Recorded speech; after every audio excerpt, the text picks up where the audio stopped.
Welcome to part 11 of You Think God, Jesus, created all things, and you think it is good.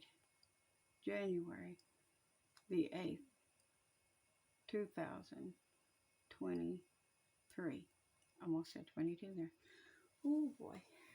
I'm getting into this. I'm getting used to saying the 23. Eventually I'll get used to writing the 23. By 2026 I should have it down pat.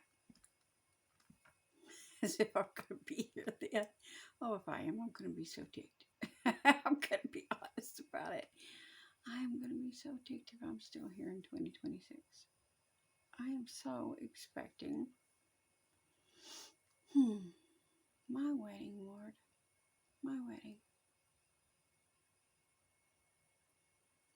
Anyway, I want to pop on into another video here. Let's get this out of the way. This was from a couple days ago. By the way, we are now after midnight, so this is now actually Monday, January the 9th, 2023. It's 1:24 a.m. And yes, I devote a lot of time to doing these videos and things for the Lord. Um, all things for Him. All things for Him. He's the captain of my crazy train. So, I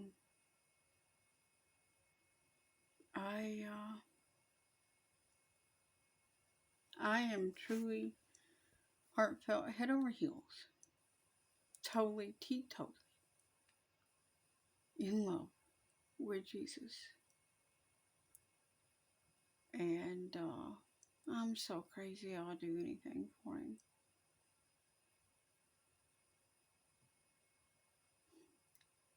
You ever been that crazy in love with somebody that you'll do anything for them? I mean, for real, come on. Let's get on into this because this right here is something, I can talk about it without much problem, I guess. Emergency meeting over the visit of an Israeli government minister. We covered that. Hold on. Happen. I keep hearing of these reports of the United Nations and other countries condemning Israel. It's almost like every other day now you're hearing something. I just heard the United Nations Security Council just held an emergency meeting over the visit of an Israeli government minister. We covered that a couple days ago, to Jerusalem's Temple Mount. That was Ben Gvir. And we'll be having an open debate on the Israeli...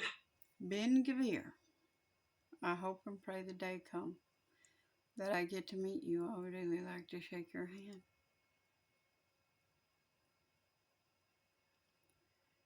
You don't meet and see and know many men of valor these days. You may be a Jew, an Orthodox Jew at that. And we may not agree that Jesus is Messiah. But one day you will know that Jesus is Messiah.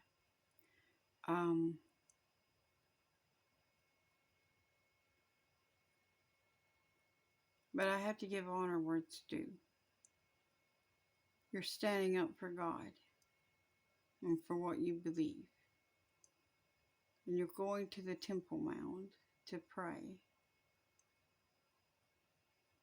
You're the kind of person that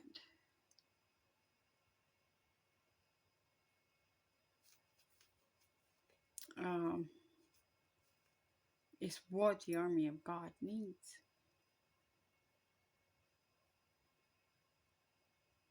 I wish there were more people that would stand for Jesus and that would put him first. I really do. Thanks, Ben Gvir. I stand with you. I stand with you on truth. There is only one faith, one Lord, and one baptism. And that is in Jesus.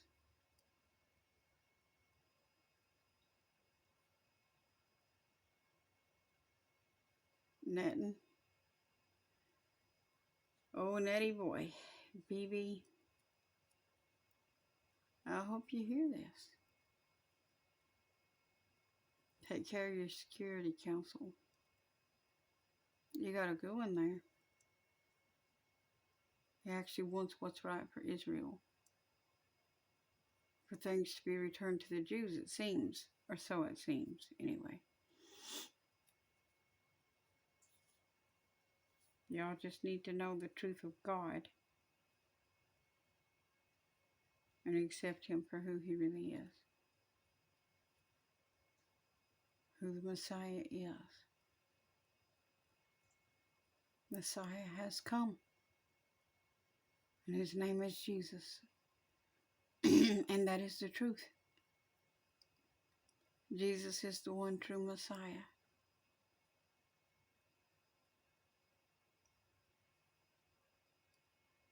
Born, bled, God come in the flesh. That's right. He's God come in the flesh. God came and lived among the people. Lowered Himself to be not only one of them, but a carpenter. No, he could have set Himself into the world as anything. But He chose to come as a servant to set a better example of how we should serve one another, how we should love one another, how we should treat one another. Unfortunately, I'm not here for that. I'm here to announce the King is returning, and He's going to break you with a rod of iron, all of you, because He says so in His word.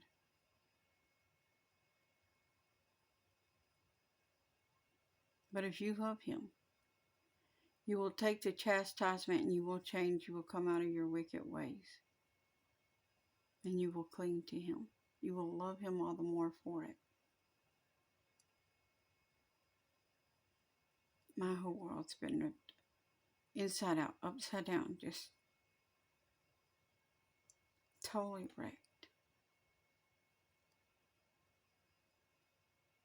And I know that somehow, through all of the things that have happened, somehow it is for the greater good for me, because the Bible teaches that all things work to the good for those that love the Lord and who are called according to His purpose. And I don't know if there's anybody that loves the Lord like I love the Lord. But I definitely love the Lord. So your message said... But let's get back into this footage. Ago to Jerusalem's Temple Mount, that was Ben Gvir, and we'll be having an open debate on the Israeli-Palestinian conflict on January 18th, where more condemnations are sure to flow against the nation of Israel. It's not just the United Nations coming out against Israel. I mean, the United States is even coming after Israel for this. I mean, folks, expect this year, 2023, to be another year of United Nations resolutions condemning Israel more than any other nation. Man, I was just sent this from UNWatch.org, referring to UnitedNationsWatch.org. UN, United Nations, condemns Israel 15 times. That was last year in 2022. The rest of the world, just 13 times. And here's an article just in from the Times of Israel. United Nations condemned Israel more than all other countries combined in 2022. General Assembly resolution backing ICJ probe capped year that saw 15 anti-Israel measures compared to 13 against the rest of the world, reinforcing claims of bias at Turtle Bay. I want to reiterate what the prophet Zechariah records in the book of Zechariah, chapter 12, verse 1 to 3. The burden of the word of the Lord for Israel, saith the Lord, which stretcheth forth the heavens and layeth the foundation of the earth, and formeth the spirit of man within him. Behold, I will make Jerusalem a cup of trembling unto all the people round about, when they shall be in the siege both against Judah and against Jerusalem. And in that day will I make Jerusalem a burdensome stone for all people, that all that burden themselves with it shall be cut in pieces. Listen to this next part. Though all the people of the earth be gathered together against it. Folks, it's clear as day that the world continues to come against Israel. I mean, come on. In 2022 alone, the United Nations condemned Israel 15 times, and the rest of the world only 13 times. And just recently with Ben Kavir's visit to the Temple Mount, the United Nations is condemning Israel over that, and the United States is condemning it, as well as many others. I mean, folks, you cannot make this stuff up. I don't know. They've done a pretty good job making stuff up so far. But this here is Bible. So, unfortunately, no, this is not made up. It's actually real life, really happening, and people are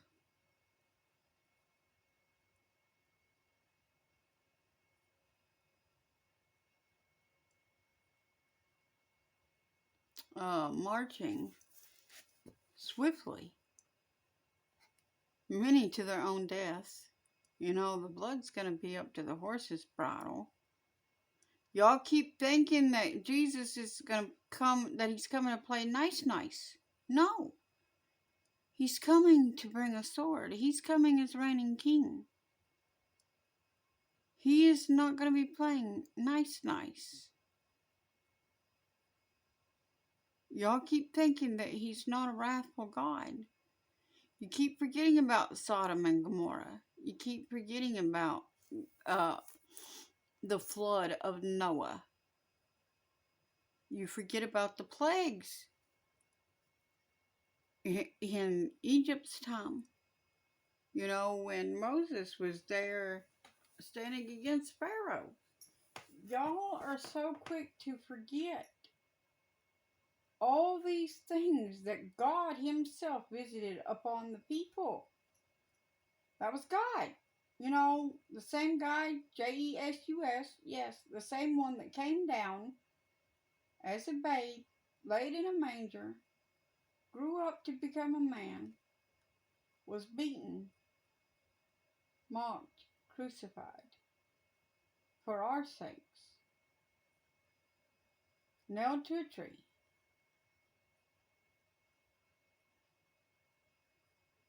and condemned for our sin, that we could still go free.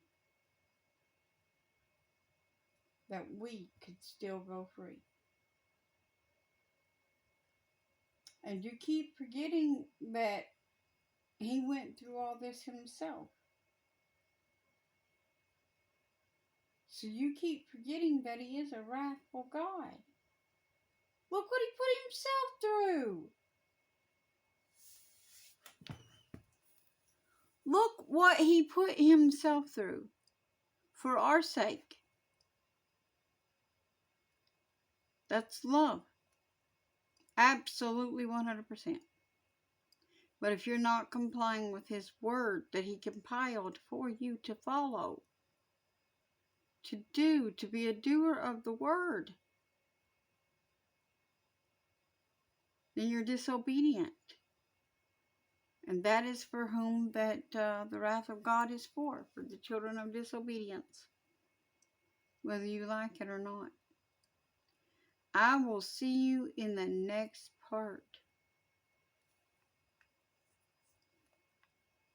with more footage. See you there.